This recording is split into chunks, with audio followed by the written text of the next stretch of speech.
Assalamualaikum warahmatullahi wabarakatuh. Nama saya Muhammad Nahrudin, kelas B Asuransi Syariah. Tujuan dibuat video ini untuk memenuhi persyaratan ujian tengah semester mata kuliahan filsafat umum.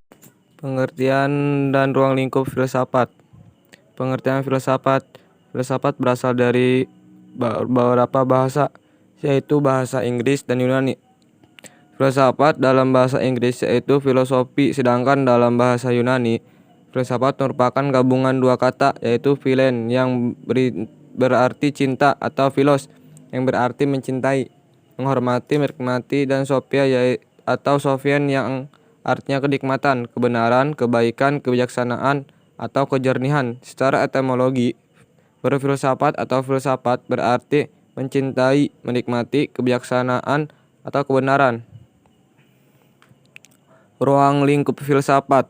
Adapun ruang lingkup filsafat adalah segala suatu lapangan pikiran manusia yang amat luas, segala suatu yang mungkin ada dan benar ada atau nyata, baik material konkret maupun non material abstrak, tidak terlihat. Filsafat sebagai induk ilmu-ilmu lainnya, pengaruh masa terasa.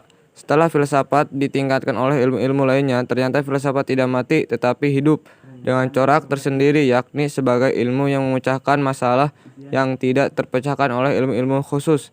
Akan tetapi jelaslah bahwa filsafat tidak termasuk ruang ilmu pengetahuan yang khusus. Sejarah filsafat zaman Yunani kuno. Filsafat berkembang melalui beberapa zaman yang diawali dari zaman Yunani kuno 624 sampai 546 sebelum Masehi. Periode filsafat Yunani merupakan periode terpenting dalam sejarah peradaban manusia.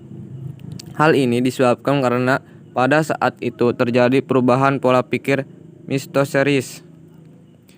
Perkembangan filsafat. Masa filsafat alam. Perkembangan itu ditandai dengan karya-karya filsuf alam dan filsuf kaum sofis.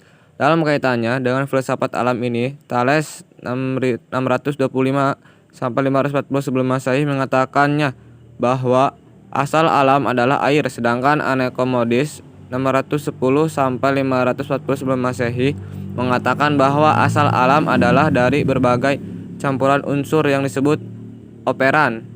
Masa transisi. Fokus filsafat tidak lagi pada alam akan tetapi pada manusia. Hal ini dikarenakan tidak dapat memberikan penjelasan yang memuaskan tentang manusia. Oleh sebab itu, kaum sofis memulai kajian tentang manusia dan menganggap manusia sebagai ukuran kebenaran. Sejarah filsafat zaman abad pertengahan dan modern.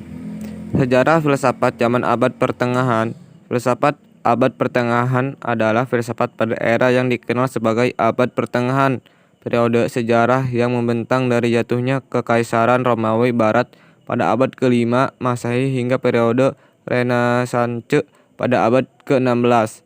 Filsafat abad pertengahan dipahami sebagai sebuah proyek penyelidikan filosofi yang independen yang dimulai di Baghdad di tengah-tengah abad ke-8 dan di Perancis dalam masa pertengahan Charles Le Magne pada kuartal terakhir abad ke-8. Periode ini juga didefinisikan sebagai proses menemukan kembali budaya kuno yang pernah berkembang pada masa Yunani dan Roma pada periode klasik, dan juga kebutuhan untuk mengatasi masalah teologis dan untuk mengintegrasikan acara suci dengan pembelajaran sekuler.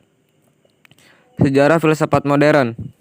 Pada masa modern terjadi perkembangan yang sangat pesat pada bidang ekonomi. Hal ini terlihat dari kota-kota yang berkembang menjadi pusat perdagangan, pertukaran barang, kegiatan ekonomi, moneter, dan perbankan. Kaum kelas menengah melakukannya upaya untuk bangkit dari keterpurukan dengan mengembangkan suatu kebebasan tertentu.